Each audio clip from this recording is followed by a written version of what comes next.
RCR presenta Perú 2030, el mejor análisis sobre reforma del Estado, descentralización, modernización de la gestión pública, desarrollo regional y local, en el marco de los 17 Objetivos de Desarrollo Sostenible de la Agenda 2030.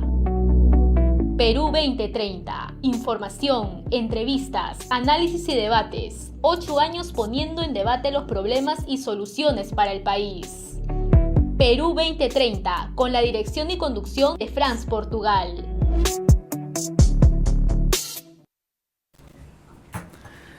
Muy buenos días, bienvenidos a nuestra audiencia nacional que nos ven y nos escuchan en la múltiple plataforma digital de la red de comunicación regional RCR, la red que comunica y une al Perú.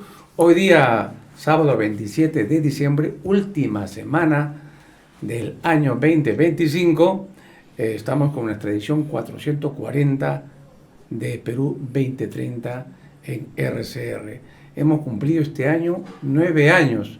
Vamos a pedirle a producción que nos cambie el single, ¿no? Porque ya no son 8 años, son 9 años de continua edición de Perú 2030, siempre debatiendo los problemas del país y sus posibles soluciones en el marco de la Agenda 2030 y los Objetivos de Desarrollo Sostenible de esta agenda. Perú 2030 también se difunde en el portal de noticias enteratp.com, medio digital que dirige el periodista Ignacio Arana. Como lo habíamos prometido, hoy tenemos un programa especial de fin de año, el balance político del 2025. Estamos acá con el pleno de todo el equipo de Perú 2030 que hemos bregado durante todos estos años en diversos momentos. Estamos con Manuel Bernales y Ricardo Vázquez, profesionales de muy alto nivel y observadores acuciosos del acontecer político nacional e internacional. Este año 2025 va a quedar registrado como uno de los periodos más críticos en la historia política reciente del Perú. No solo se trata de una sucesión de crisis aisladas, sino de la consolidación de un patrón de deterioro institucional marcado por la captura del Estado, la normalización de la impunidad, el uso sistemático del poder para proteger intereses políticos y económicos específicos. La vacancia de Dina Boluarte, tal como lo habíamos anunciado en varios programas, luego de cerrar el ciclo de inestabilidad, confirmó que el problema central no está únicamente en el Poder Ejecutivo, sino en el Congreso, que concentró el poder y debilitó los contrapesos y subordinó a los organismos autónomos. A lo largo de este año vimos cómo el Parlamento avanzó con el Ministerio Público, la Junta Nacional de Justicia, el sistema electoral y la educación superior, mientras aprobaba leyes con alto impacto fiscal, normas favorables a las economías ilegales, como la amenaza informal, y disposiciones que restringen el derecho a la protesta. Paralelamente a ello, la inseguridad ciudadana y el crimen organizado se expandieron en una estrategia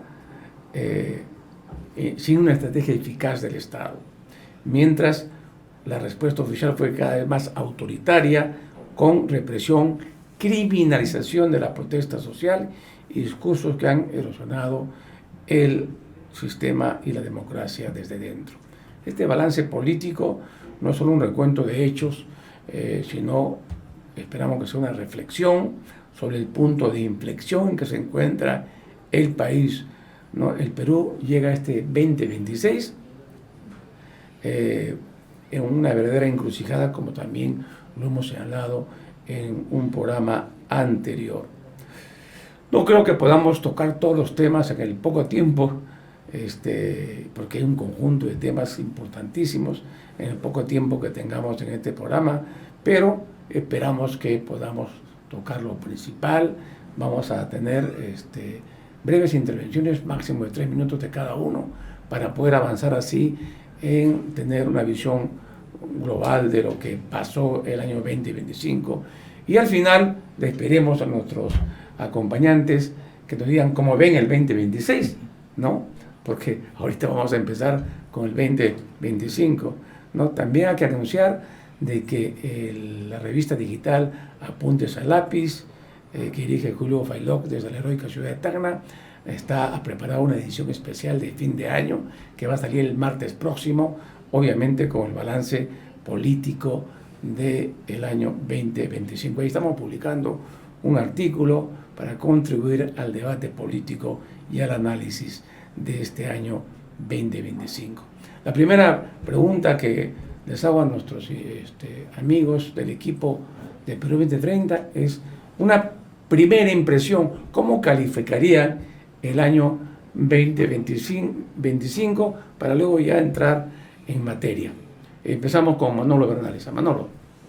Muchas gracias, un fuerte abrazo, muy contento de estar nuevamente con ustedes y si me permites, un recordatorio y un cariñoso abrazo para Otoniel Velasco, que nos acompañó siempre hasta donde él podía. Y bueno, vamos a entrar al tema. Yo quiero decir dos cosas. La primera, que voy a acentuar algunas reflexiones sobre los temas en los cuales yo estoy trabajando un poco más, que son los temas internacionales y geopolíticos, y en segundo lugar, el tema de territorial y de las relaciones del contexto peruano con países vecinos. Dicho esto, no estoy muy seguro si esto es una encrucijada, porque encrucijada es cuando se cruzan dos caminos. Lo que yo veo es que hay un camino, hay una continuidad del deterioro, ¿sí? Hay una continuidad del deterioro que puede empeorar si es que volvemos a votar por delincuentes, y delincuentes no solamente es el que roba, delincuentes también el que falsifica firmas, eso es un delito. Y hoy día hay varias candidaturas que están en la lista, que han sido aceptados y que no han sido sancionados, no obstante que se ha comprobado que han falsificado firmas. Entonces, es una continuidad. Y de muy difícil elección si no sabemos discernir. Y el otro aspecto importante es que el ciudadano hoy día, queridos amigos, solamente tiene influencia directa en el Ejecutivo, en el Congreso, en los gobiernos regionales y en las municipalidades. Pero nos olvidamos de que el Estado no es el Ejecutivo, ni solo el Legislativo, es también el Poder Judicial y la Fiscalía. Ahí no tenemos ningún voto efectivo y ahí se siguen librando duras luchas muy fuertes y sirven para fortalecer ya sea a la gente que está en el Ejecutivo, a la gente que está en los subnacionales, a la gente que está en el Congreso, y eso es parte también de la mafiocracia que hay en el país. Y ese es un asunto que tenemos que tener muy en claro. Por supuesto que hay excepciones, no soy un talibán de la política, como ustedes saben, más bien me critican por ser muy conservador, pero ese es un hecho objetivo, porque y termino, completo la idea, porque en un sistema democrático, ya sea democracia de arriba, de abajo, con algún adjetivo, pero en algún sistema democrático lo que hay es la diferenciación de poderes y la capacidad del ciudadano no solamente de elegir, sino de controlar. Y en relación a la Fiscalía y al Poder Judicial, ni elegimos ni controlamos. Ahí me quedo para empezar. Ok, vamos entonces con la opinión de Ricardo. Gracias. Parto de la metáfora sugerente de la encrucijada, ¿no? Que significa la opción, qué posibilidades hay de optar. Y cuando optas en una crisis, tú optas por salidas a la crisis, no por continuar en la crisis. Y lo que tenemos es un año de desarrollo de la crisis, ¿no es cierto? Y el espejismo de la salida electoral, porque no hay salidas diametralmente satisfactorias para poder romper con la representación de intereses, con los partidos caudillistas, con la visión de corto plazo, etc. La política no es ganar elecciones. La política es una formulación de una propuesta de dirección del país, de dirección de la sociedad. Y eso no existe. Hay detrás de eso como telón de fondo algo que Manolo ordena bien y se ha dedicado a estudiar, lo que es el problema del reordenamiento mundial y dónde estamos. El 2025 nos ha demostrado una política de nuestra potencia más cercana de reordenamiento de ella y de sus aliados. Trump ha entrado a generar una reconstrucción de políticas de alianzas y dentro de eso un fortalecimiento interno. ¿Cómo estamos dentro de eso y cómo estamos dentro de la medida o las medidas que se dictan contra minorías latinas, inmigrantes en Estados Unidos, que es nuestro principal lugar de residencia de emigrantes del Perú, que llegan ahí a hacer su futuro y que tienen una significancia económica importante? ¿Cómo estamos en el espacio de los países de Brasil, el Pacífico, etcétera? ¿Cómo nos ubicamos en ese terreno? ¿Y cómo ubicamos la construcción de nuestra economía? El problema es que nuestra economía nos hace sentir bien, pero no nos hace pensar en construcción de algo diferente y de algo mejor. O sea, sentimos que estamos bien porque superamos algunos niveles mínimos de deuda, de déficit, de crecimiento, pero no tenemos ninguna idea de cómo resolver el problema de desempleo, de salud, de falta de educación, de falta de derechos, etcétera. Cosas que también forman parte del desarrollo. Entonces, eso está congelado. Muy bien, bueno, hay que remarcar pues lo que decía Ricardo. Creo que Manolo hizo muy bien, tuvo una excelente idea en crear un programa sobre los temas de análisis internacional, y que un tema que está escaso normalmente en los medios en general. Yo creo que ahí Manolo apuntó muy bien, ¿no? Muy bien, y cada semana nos trae cosas muy interesantes que nos permiten contextualizar lo que pasa en el país. Ahora bien, vayamos un poco en retrospectiva. ¿Qué dinámicas del poder que se venían incubando desde años anteriores han terminado de consolidarse 2025 y por qué este año puede ser leído como un punto de inflexión, no solamente como un episodio más, ¿no?, de la crisis? Vayamos primero con Manolo y luego con Ricardo. Bueno, la política, como dice Ricardo, es la lucha por el poder, pero la lucha por el poder no solamente por el dinero, sino por otros recursos y otras motivaciones. Siempre hay bienes y valores, ¿verdad? Entonces hay bienes y valores materiales e inmateriales.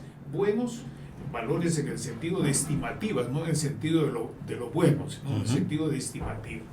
El problema que yo veo en nuestra patria ahora, no exclusivamente en el Perú, muy parecido en Brasil, en Paraguay, en Chile también, en Argentina ni hablar, en Ecuador, en Colombia, en toda América Latina prácticamente es así, excepto en los países que tienen una continuidad porque son dinastías políticas, que es el caso de Cuba, Nicaragua y Venezuela. Eso es diferente, ¿no? Pero en todo lo demás hay estas tendencias que estamos observando aquí en el Perú en mayor o menor grado. Fíjense un ejemplo. En Netflix, yo les pasé, creo, en Netflix está pasando una serie que se llama Lavajato.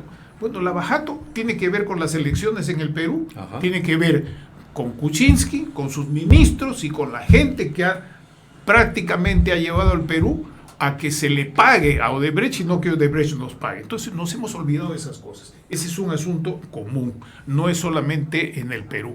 Ahora, hablando concretamente de nuestra patria, tenemos que tener muy claro el tema electoral, porque si bien es cierto, hay una presencia muy fuerte de organizaciones políticas que no son otra cosa que inversiones electorales, que se compra ¿cómo se llama eso? Un curul.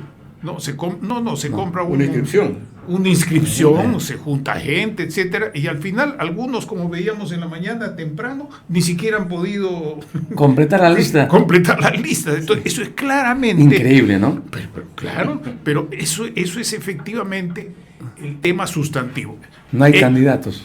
El otro es el tema sustantivo de que no hay partidos políticos con mayúscula como tales. O sea, estos partidos políticos no se los imaginaron los clásicos, como Duverger y otros que se citan, no se imaginaban esta clase de partidos, pero hay que ponerlo. Son partidos, son inversiones electorales con alto componente ilegal y delictivo, por lo tanto, que hay que tener. Pero Pablo Escobar sí se los imaginó, creo.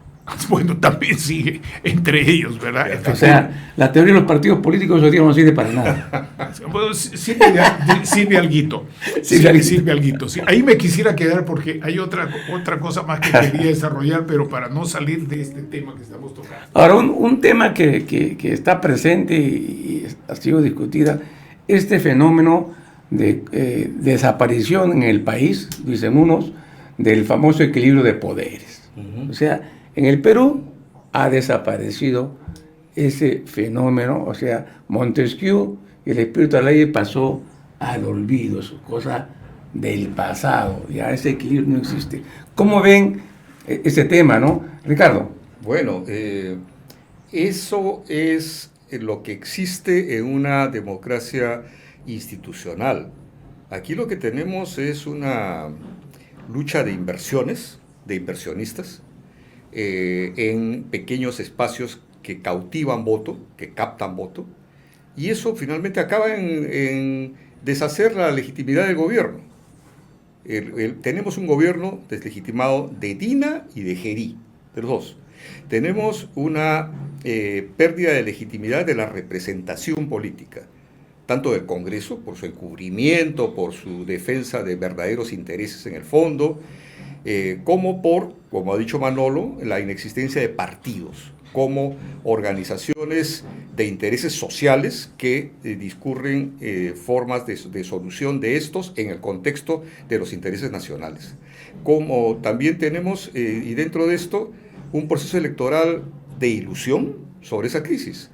No la resuelve la crisis, no construye un liderazgo nacional. ¿Ustedes se imaginan uno de los políticos que están pretendiendo la presidencia de la República o las cabezas de lista ejerciendo un liderazgo nacional que llame a la unidad y que llame a la acción y que siquiera piense cómo, hacia dónde dirigir ese impulso nacional? Tampoco tenemos organización de la sociedad, o sea, tampoco tenemos un desarrollo de las organizaciones sociales que puedan producir espacios de representación cada vez más agregados de intereses sociales, de intereses de colectividades. Y tenemos en el fondo pactos, negociación de intereses, solo intentos de salir del periodo de la mejor manera posible, porque eso es lo que guía a la estructura parlamentaria. Hablo de las representaciones y de los partidos ahí, cómo salimos del periodo y cómo llegamos en mejores condiciones al nuevo periodo con la menor posibilidad de que se nos caiga el techo, que nos abran investigaciones, etc. Ese es el esquema del momento, pero que encubre una crisis política de Estado, no de gobierno, una crisis de Estado general. Ok. Ahora, unos argumentos que hemos escuchado durante todo este periodo, hasta la caída de la señora Dina Boluarte, y lo decía Fuerza Popular, lo decía Acuña, que ellos están apoyando la gobernabilidad del país, ¿no? Esa era la justificación por qué estaban apoyando a Dina Boluarte, ¿no? Obviamente ese argumento se cayó cuando la vacaron a Dina Boluarte, ¿no? Pero ¿no creen ustedes que ese tema en el país no es un problema de gobernabilidad, sino que es un tema de legitimidad del régimen político en su conjunto? ¿No es ese problema? ¿Qué opinas al respecto, Manolo? Mira, poniendo una larga vista y un panorama un poco amplio, el Perú siempre ha tenido crisis de legitimidad. La consolidación del Estado apenas empezaba a dar en el siglo XIX, un poco antes con la riqueza del guano, un poco antes de la Guerra del Pacífico. La Guerra del Pacífico lo que hace es anular un proyecto de país, un proyecto de Estado, con rasgos de Estado liberal, pero dependiente del mercado internacional, obviamente, ¿verdad? Porque no había otro contexto, ese era el contexto real existente. Entonces ahí se frustra el primer o el segundo proceso de proyecto nacional, si consideramos que la Confederación Peruano-Boliviana fue también un proyecto nacional bastante cargado a lo cusqueño, ¿no? por la preponderancia que tuvieron esos líderes. Entonces, y así seguimos en todo el siglo XX. Bueno, después de Leguía viene la insurgencia del APRA, con más fuerza que el Partido Socialista y que el Partido Comunista y que otros grupos, pero luego pasa a ser perseguido, luego pasa a ser cogobierno, luego pasa ya no a gobernar, sino pasa a ser sustituido tanto por Belaunde como por Velasco y el segundo proyecto militar, y luego viene Fujimori, y después de Fujimori viene Alan García. Pero fíjense, un segundo García, ¿no es cierto? El asunto es que no tenemos estabilidad institucional. Ese es un tema que ese término lo ha señalado muy bien él y en el contexto de lo que tú preguntas. Entonces, para mí la crisis no es de estos últimos dos gobiernos, sino que es un largo proceso de falta de legitimidad. Ya en anteriores elecciones se puede ver que ningún candidato ha ganado con el 30% del padrón electoral, por lo menos. No han llegado al 30% del padrón electoral, ¿verdad? Entonces eso te da una base muy precaria para una pirámide que no tiene una base ancha, sino que es así, y todo lo demás queda afuera, particularmente los sectores rurales, cosa que estaba subrayando esta mañana en un programa político en RPP varios de los representantes de distintos partidos, pero partidos además de los que ya fueron, no son de estos nuevos que están en lisa, algunos sí, pero son partidos viejos. Y la prueba de esta crisis es la falta, que tú dijiste muy bien, la falta de propuestas, de respuestas. Les hago una pregunta, ustedes están mejor informados que yo. ¿Qué partido de esos 30 y tantos que 36 que hay ahí tiene una opinión en la cual el Estado, no la burocracia del Poder Ejecutivo, que la gente confunde Ejecutivo con Estado, confunde Chana con Juana, no dicen, no quieren Estado, cuando dice que no quieren Estado, no quieren Ejecutivo, pero si no quieren Estado, se siguen moviendo con el criterio de que el Estado no debe intervenir, y eso es previo al fujimorismo, y el fujimorismo lo puso como un tema central. Mi pregunta es, ¿qué partido sale de ese paradigma? De ese esquema. Así es. Y ese esquema es en gran parte el que produce resultados que nosotros estamos conversando. Claro. Es un esquema también, Franz, que produce la ilusión de que las cosas van bien cuando no tienes una inflación como la de Alan García. Claro, pues frente a ese desastre, cualquier signo de mínima estabilidad te parece el paraíso, ¿no? Pero para lo que lo hemos vivido, el pan que sube 6 veces de precio en una semana, etc. Entonces, esa ilusión de estabilidad te produce también la ausencia de producir salidas hacia adelante, lo que decía hace un momento. ¿Y cómo reducimos pobreza? ¿Y cómo mejoramos salud? ¿Y cómo mejoramos estándares de educación? La pobreza está estancada. Esta mañana escuchábamos en esa intervención de varios políticos, algo que aquí ustedes en particular han sostenido mucho tiempo, está estancada, o sea, se mejoró la situación, se redujo la pobreza, aún con ese esquema, ¿no? Se redujo la pobreza. Pero luego, cuando ha entrado ya toda esta corruptela desbordada, me hace recordar a Matos, pero hay que escribir otro libro con el título de Pepe Matos, ¿no? El desbordamiento de la ilegalidad, ¿no? Y la crisis del Estado. Entonces, la pobreza volvió a crecer y estamos como en 27, ¿no? Así es. Ahora bien, un tema que se ha discutido bastante últimamente es el patrón de poder que ha logrado construir el fujimorismo, ¿no? Que consiste básicamente en fortalecer el Parlamento para desde el Parlamento gobernar el país, debilitando al Ejecutivo, ¿no? Es decir, Keiko descubrió que no es necesario ganar las elecciones para presidencia de la República para gobernar un país, ¿no? Sino que desde el Parlamento se puede gobernar el país, digitar, poner ministros, sacar ministros, determinar la política económica, etc., etc. ¿Cómo ven ese fenómeno en curso, Ricardo. Creo que ese es uno de los temas de un artículo muy interesante que escribiste, Frank, cómo el fujimorismo construye un queiquismo y cómo el queiquismo hace de la debilidad una fortaleza y al no ganar las elecciones pretende construir una mayoría que bloquea en primer lugar y en segundo lugar busca cómo copar espacios que después le crean dificultades. La fiscalía ha sido una dificultad para todos los partidos políticos que han estado metidos en gobierno. El Poder Judicial ha sido otra dificultad. La Junta Nacional de Justicia, o antes Consejo Nacional de la Magistratura, fue una dificultad destruida desde el interior mismo por problemas de corrupción, de incapacidad, etc. Y así por el estilo.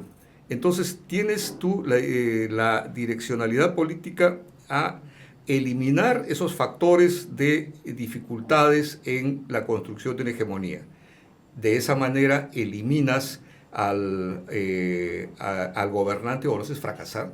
Hay un libro que me gustó mucho, que tiene como 60 años, que es el de PPK, que se llama Economía bajo presión política o algo así. Es un libro que escribe al final del primer gobierno de Belaúnde, en el que dice, línea por línea, democracia bajo presión económica, que describe línea por línea todas las acciones que hizo la mayoría opositora a Belaúnde para derrotarlo. Y el verbo que usa es claro, derrotar. Todas las acciones de la mayoría fujimorista durante los dos últimos poderes ejecutivos han sido dirigidas a derrotar al Ejecutivo, a derrotar al que ganó las elecciones, a derrotar alternativas de gobierno, tanto con PPK, con su sucesor Vizcarra y con Castillo. Entonces, esa es la idea de cómo utilizar un poder para poder ganar sin haber ganado. Pero el daño que se produce a la institucionalidad y al respeto de la decisión ciudadana es tremendo. Lo que tenemos es finalmente una destrucción de institucionalidad. Sistema judicial, sistema legal, control de corrupción, etcétera. Todo ese sistema de control del derecho se deshace. Por último, para acabar, todo eso deviene en la crisis del control estatal del país, una crisis de seguridad que produce delincuencia, que tiene adentro el narcotráfico, tiene las bandas, tiene la penetración del Estado por estas bandas y organizaciones criminales, sea como financiamientos, etc. El problema del control territorial, ahora no hay control del Estado en determinados territorios del país, y no hablo solo de Patás, hablo de San Juan del Lurigancho, por ejemplo, en los extremos, etc., ¿no? Pues una cosa viene con la otra. Sí, bien, me gustaría... Sí, dale, Manolo. En la perspectiva que tú estás señalando, permítanme decir lo siguiente, fíjate. Nosotros somos adultos ya, adultos mayores. Todos nosotros hemos estudiado en la escuela del periodo de los 60, 50 y 60, ¿verdad? 70 en tu caso, bueno, pero chivolo. Teníamos, no sé si en tu época también, clases de economía política, educación, que era una introducción a la macroeconomía con algunas características de microeconomía, cuando ahí también se hablaba de mercado. También educación cívica, que no era otra cosa que una vulgata, una manera simple de enseñar derecho constitucional, y así otras materias. Una vulgata, me gusta. Cuando entramos a la universidad, y en mi caso los que estudiábamos ciencias sociales, ciencia política, San Marcos, católica, nosotros teníamos parte de nuestra educación, de la formación, era con teorías y métodos que íbamos recibiendo, ir al Congreso de la República a escuchar las discusiones parlamentarias. Siempre los congresos, los parlamentos, los poderes legislativos han tratado de tener mayor control, siempre. ¿Cuál es la diferencia, mis queridos amigos? Es que hoy día iríamos a ver a gente impresentable, salvo excepciones excepcionalísimas e inclusive delincuentes, porque están en favor de medidas que claramente delinquen, que afectan a los seres humanos y afectan al ambiente.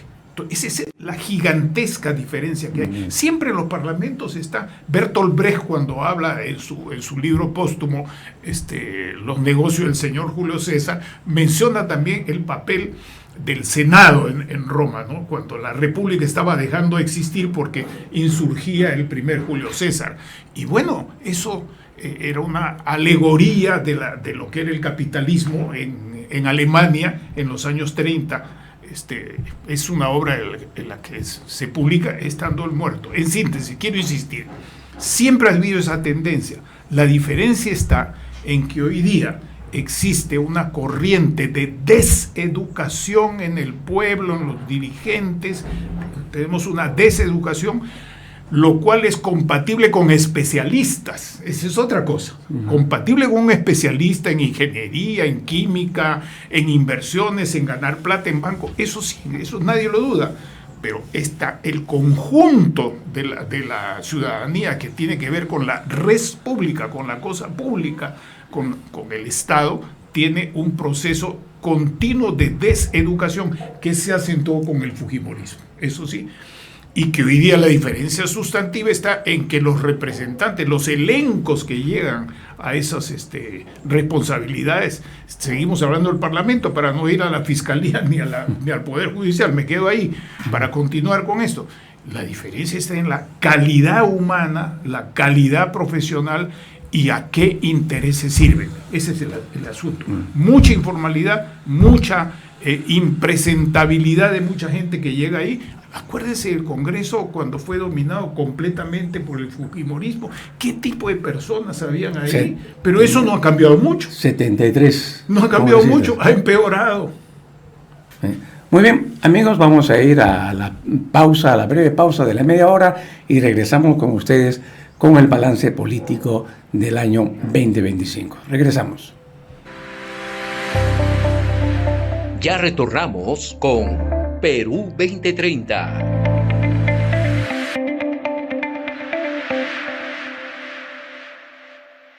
Maestro, maestra, derrama magisterial asegura tu futuro.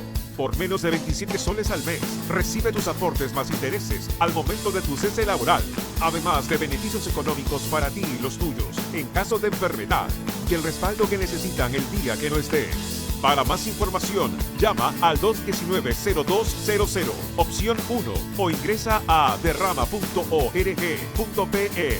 60 años, Derrama Magisterial, construyendo confianza, generando bienestar. RCR, Red de Comunicación Regional. ¿Quieres saber lo que realmente pasa en el Perú?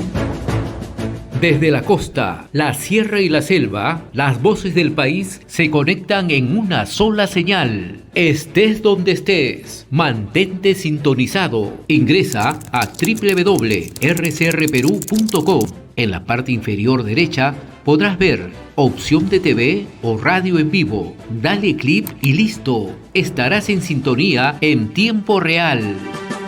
Noticias, cultura, comunidad, todo el Perú en un solo sitio. RCR, la red que comunica y une al Perú.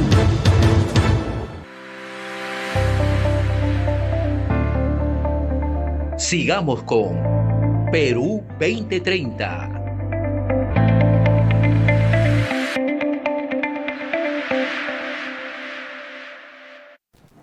Muy bien, continuamos, amigos, con Perú 2030. Esta vez estamos con el balance político del año 2025 y nos acompaña a mi izquierda Manolo Bernales y a mi derecha Ricardo Vázquez. Un tema, estimados amigos, es el cuestionamiento al sistema interamericano de derechos humanos. Este cuestionamiento no es nada nuevo, ¿no? Ha habido también otras oportunidades, pero en el año 2025 va a adquirir una mayor centralidad. ¿En qué medida este discurso responde a una estrategia defensiva frente a la responsabilidad políticas y penales, más que a un debate genuino por soberanía como lo presentan? Manolo. Mira, sobre ese tema yo tengo una idea que está bastante cargada del asunto geopolítico y del factor ideológico. Entonces, El factor geopolítico es el que trata de que este sistema continúe como fue diseñado. Eso es evidentemente claro y eso se ha visto en la última elección del secretario general de la OEA. Escapa esa tendencia en parte porque hay en parte los que están en la corte, no en la comisión solamente, si no hablo de la corte, la comisión es distinta de la corte, ¿verdad? Porque allí están presentes hasta hoy personalidades que vienen del periodo anterior, en que se enarbolaron criterios muy importantes de justicia, no solamente justicia corriente, sino se habla de justicia restaurativa, con distintos adjetivos o palabras que completan la expresión, que tiene que ver con las personas, que tiene que ver con el territorio y hoy inclusive con el reconocimiento de derecho de los animales y de los ríos o de los lagos, lo cual es una extrapolación, porque el sujeto de derecho no es un ente, por más vivo que sea, sino el sujeto de derecho del ser humano. No son los simios ni son los ríos, pero sin embargo se han tomado esas decisiones. Entonces, este es un asunto que va a continuar, yo creo, va a continuar, y que hay que verlo con mucha claridad desde dos puntos de vista. Uno, no dejarse llevar por los discursos ideológicos que están en boga hoy, que contra el sistema interamericano, que es pernicioso y todo lo demás, porque no se ha demostrado, sino por excepción, algunas cosas en las que uno puede discrepar perfectamente, como puede discrepar de cualquier otra cosa, de una decisión papal o de una decisión de la Asamblea General de Naciones Unidas. Son cuestiones opinables, pero este asunto va a continuar por factores ideológicos. Hay toda una corriente ideológica conservadora muy a nivel internacional, ¿no? A nivel internacional y en particular en América, en el continente americano, muy pasadista. Hay un cambio que han mencionado ustedes desde el comienzo, un cambio geopolítico muy importante. Entonces esto va a continuar y hay que tratar de tener ideas muy claras en dos aspectos. Uno, en las presiones dominantes de tipo fáctico en la práctica, y dos, claridad respecto de la doctrina de derecho.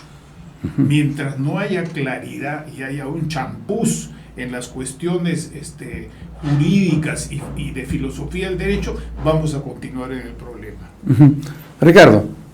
Bueno, el sistema interamericano de derechos humanos ha hecho que nos vigilen respecto a cuestiones como ejecuciones extrajudiciales, desaparición de personas, políticas dirigidas a encubrir esos hechos, y eso ha sido malo. Yo creo que ha sido bueno. El problema es que surge como una banderita de campaña cada vez que hay elecciones y se suelta este criterio de que se libera terroristas, se indemniza terroristas, que es un tema que necesita examinarse en su concreta existencia. Pero fuera de eso, es un sistema que ha permitido la mantención en América Latina, junto con otros, en América en general, junto con otros elementos, de un marco de democracia básica. Y bueno, eso es lo que queremos restablecer y hacer permanecer, un marco de democracia básica, ¿no? Sí, los cambios institucionales internacionales además deben ser vistos con un criterio de Estado, no de coyuntura política, ni de facciones, que eso es lo que predomina. Así es. Y desde un punto de vista de un criterio de Estado, lo que tú dices está claramente en el platillo positivo, como también puede estar en el platillo positivo la posibilidad de que otros puedan ser protegidos por eso. De tal manera, es como quien dice, hoy por ti, mañana por mí. El sistema es eso, depende de quiénes gerencian el sistema, de quiénes están en la corte. Eso es todo, eso es todo. Bien, vayamos al otro tema importante, que es el tema de la inseguridad y las economías ilegales, ¿no? La expansión del crimen organizado convive con leyes permisivas, prórrogas como el Reinfo. El día de hoy ha sido promulgada por el gobierno de Jeri la ampliación del Reinfo, ¿no? Y siguen pues con las políticas de seguridad fallidas. Se ha ampliado el estado de emergencia en Lima, lo mismo ha pasado en Piura, ¿no? Y parece que esas políticas no funciona. Y Algeria ha reconocido que su política no está funcionando, ¿no? ¿Hasta qué punto el Estado está, digamos, negociando, tolerando, siendo capturado por economías ilegales que ya incide en las decisiones públicas y se dice también próximamente en el resultado de las elecciones del 12 de abril? Ricardo. Un dato que leía en un informe norteamericano sobre el problema del narcotráfico era de que, a pesar del impacto de las drogas artificiales, la producción de coca y de la producción de los derivados de coca se habían triplicado en los últimos 5 años. Triplicado. Entonces, la pregunta que surge es, si el narcotráfico sigue traficando, sigue también blanqueando ganancias, ¿a dónde las pone? Sigue también produciendo excedentes y para mejorar su negocio sigue produciendo control territorial, controla territorios. El narcotráfico, las ganancias del narcotráfico se invierten y se reinvierten. Compra espacios, compra influencia, compra territorios, negocia con autoridades. Algo como lo que pasó, siempre lo recuerdo, durante la Guerra del Opio. La Guerra del Opio se inicia porque los traficantes ingleses y franceses negocian con autoridades locales para poder controlar territorios, para poder desembarcar y traficar opio. Y entonces surge el Estado chino que dice, oye, hasta acá nomás, tú no puedes estar negociando con mis autoridades porque me desarmas el Estado. Bueno, eso es lo que está pasando. Se nos está desarmando el Estado con control de autoridades del Estado o control de territorio o amenaza. Ya no hablemos de control, no hablemos que los corrompen, pero sí los amenazan. Y el narcotráfico regional es parte de la actividad económica en muchos sectores. Hay también otros subproductos, que son las bandas organizadas de extorsión, etcétera, las bandas de control de inversiones, como por ejemplo en Patás. Y obviamente lo que decía hace un momento, la penetración del Estado, la penetración de abajo hacia arriba. Hay dinero en la sociedad producto del narcotráfico, ingente cantidad. Se va, por un lado, a lo que he dicho, a invertir en ganar espacios políticos, pero también, por otro lado, a, por ejemplo, suministrar armamento, suministrar municiones para que puedan las bandas que se dedican a vigilar, a proteger, entre comillas, a las inversiones mineras ilegales, puedan tener elementos para hacerlo, armamento sofisticado, municiones, etc. Ahora, este problema tiene que verse en relación con la minería ilegal, aunque no es todo. La minería ilegal creo que tiene mucho de informalidad pura y simple, ante la incapacidad de absorber mano de obra y pequeña inversión. Pero junto con eso hay obviamente una venta de servicios de parte del narcotráfico. El narcotráfico ofrece seguridad, ofrece conexiones, etc. Todo eso, para acabar esta reflexión, acaba no solo en el colapso, en la incapacidad, en la desorganización, sino en la corrupción, en la falta de control social y en la falta de presencia del Estado en inmensas zonas del territorio nacional. No hay Estado. Muy bien, Ricardo, Manolo. Miren, amigos, yo quiero complementar esto que ha sido presentado con toda claridad y énfasis en los siguientes términos.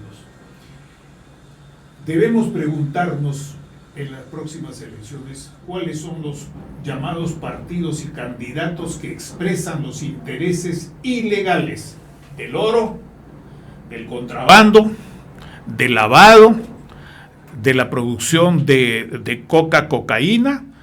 ¿Cuáles son esos que están vinculados a los vuelos de las avionetas que siguen saliendo? ¿Cuáles están vinculados al procesamiento de los minerales y el oro?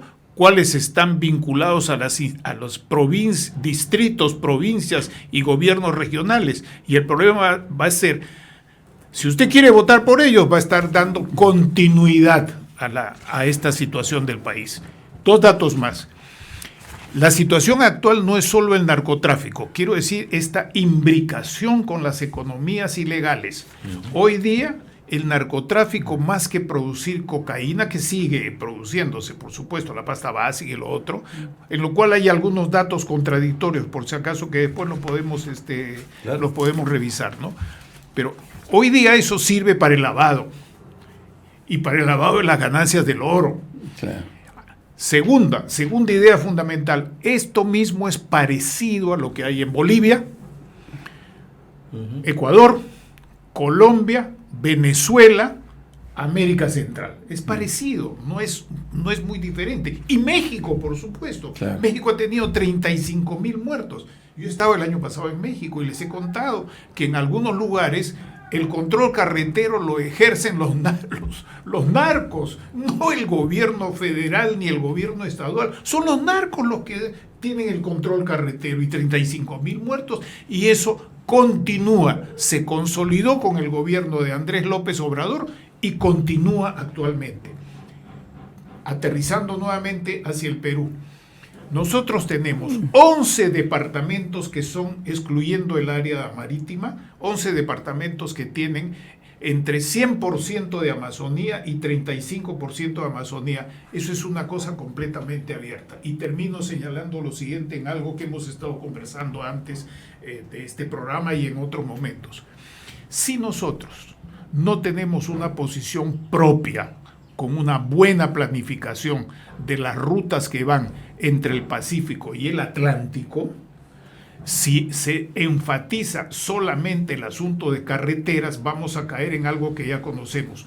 Toda carretera en el Perú, desde la Fernando Belaúnde Terry, todas las carreteras que se han hecho en la Amazonía Alta o Baja Amazonía, han ido acompañadas de la continuidad del mal uso de la tierra. Se ha cambiado el uso de la tierra, y eso es muy grave. Tiene que ver con migración, con muchas cosas, además del cambio climático. Y además son vías de expansión de lo ilegal.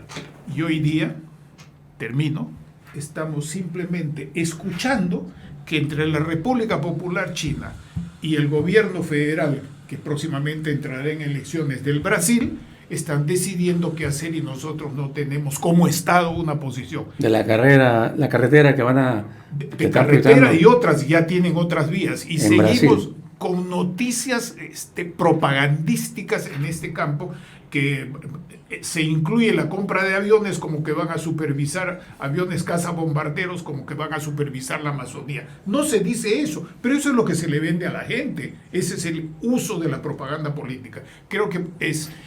sobre la base de este proceso hay una relación internacional muy grave en el Perú, pero tenemos también posibilidades de aprovechar esa relación internacional, tanto con el Brasil como con la China, Estados Unidos y con la India también, para poder resolver algunos de estos problemas a corto plazo. Otra herencia que empezar a resolverlos. Claro. Otro tema que ya el tiempo nos está ganando es el tema de la herencia fiscal que nos está dejando este Parlamento, ¿no? Hay varias leyes que comprometen seriamente las finanzas públicas. El Consejo Fiscal ya lo ha señalado, lo ha denunciado, señala que 35,000 millones de soles anualmente será el impacto fiscal, ¿no?, de las leyes aprobadas por este Congreso, ¿no? Ahí está pues el caso de la ley Kimpler 2.0, que favorece a los agroexportadores, que son 20,000 millones de soles en 10 años que el Estado va a dejar de percibir.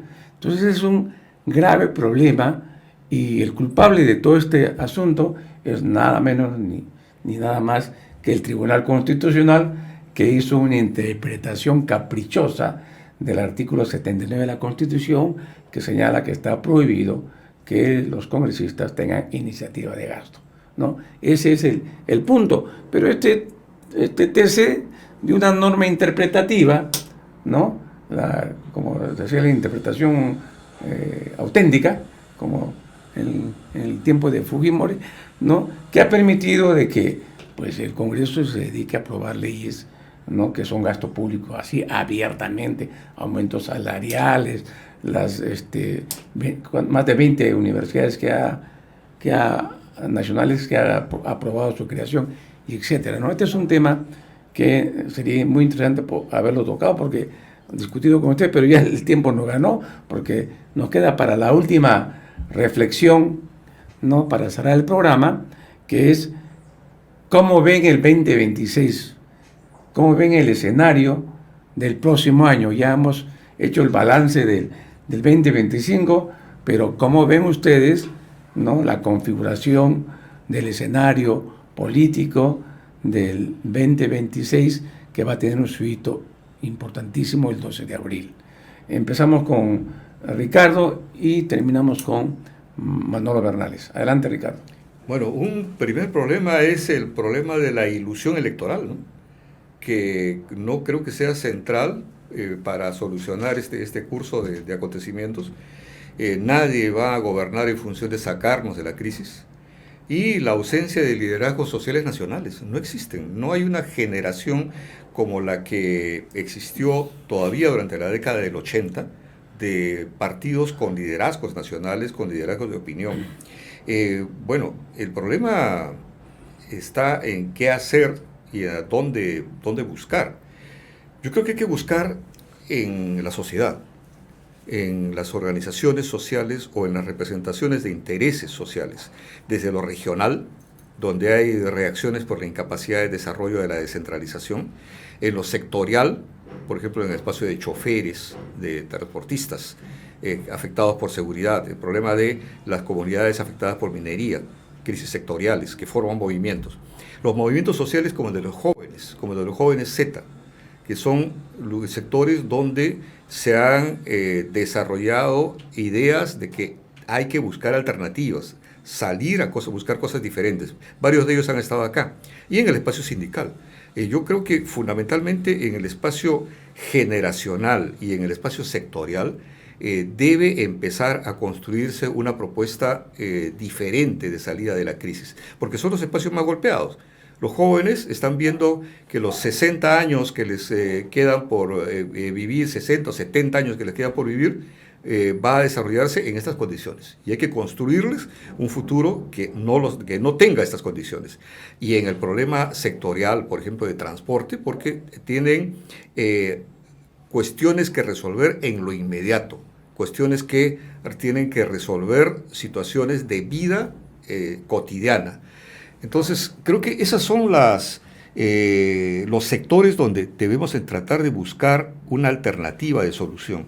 Dentro de la política realmente existente, a pesar de que va a haber elecciones, no creo que exista realmente una alternativa que enrumbe a solucionar problemas fuera de lo que ya conocemos. Manolo. Complementando, creo que hay que ponerle una X a la llamada generación Z, que es un bautismo que viene del norte capitalista mundial y Así no es. del sur. Miremos las cosas como son. La generación Z es ahorita más un nombre y para mí es una generación X. Segundo, esa generación X está muy vinculada a las redes. Aquí tenemos gente joven trabajando con nosotros, la señorita, el otro joven varón que trabaja, etc. Bueno, las redes están inficionadas de tiktokería.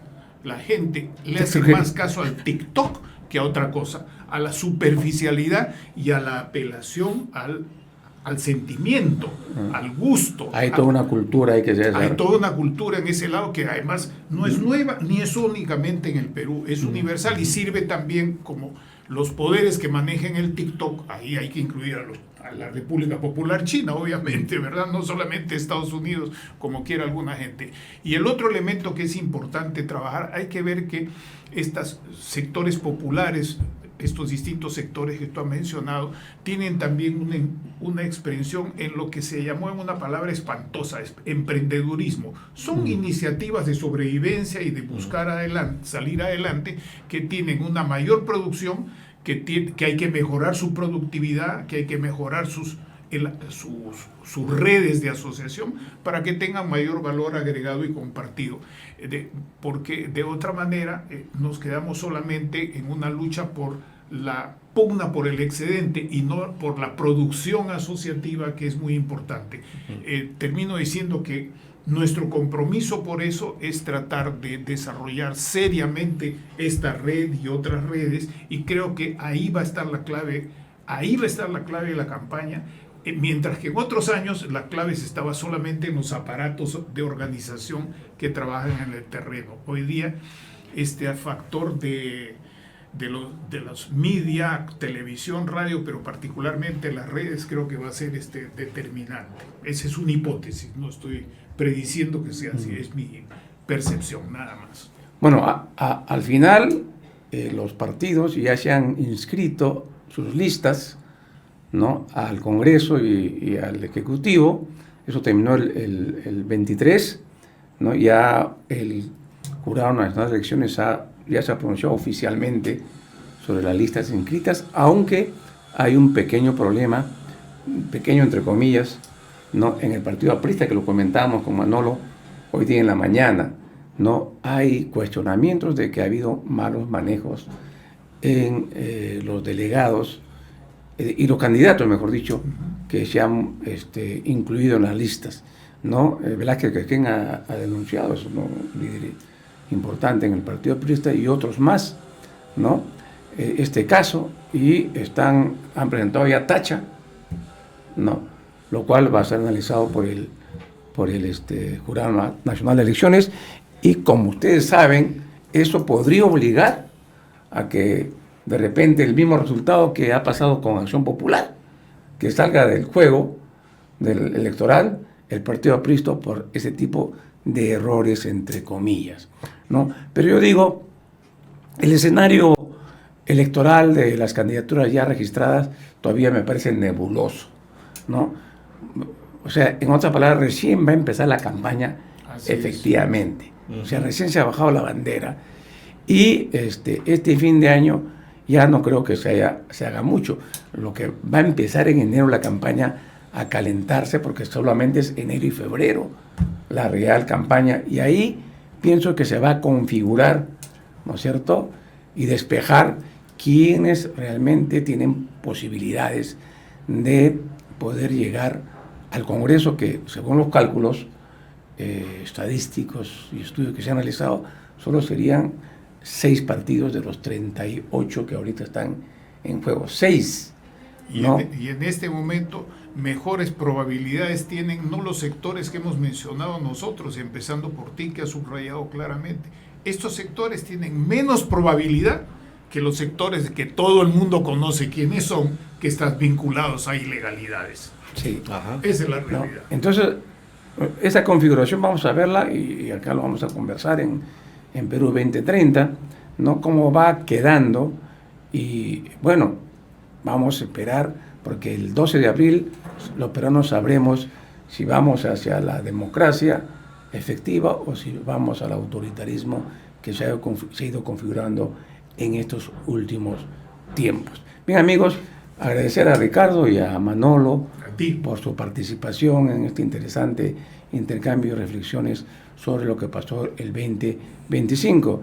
Y a todos ustedes, amigos, un abrazo por un año nuevo, 2026, los mejores deseos, a pesar de a ti, Manolo, a ti, Ricardo. Gracias. Y nuestra audiencia, pues, obviamente, que todos los sábados nos acompañan a las 11 de la mañana por RCR, la red que comunica y une el Perú.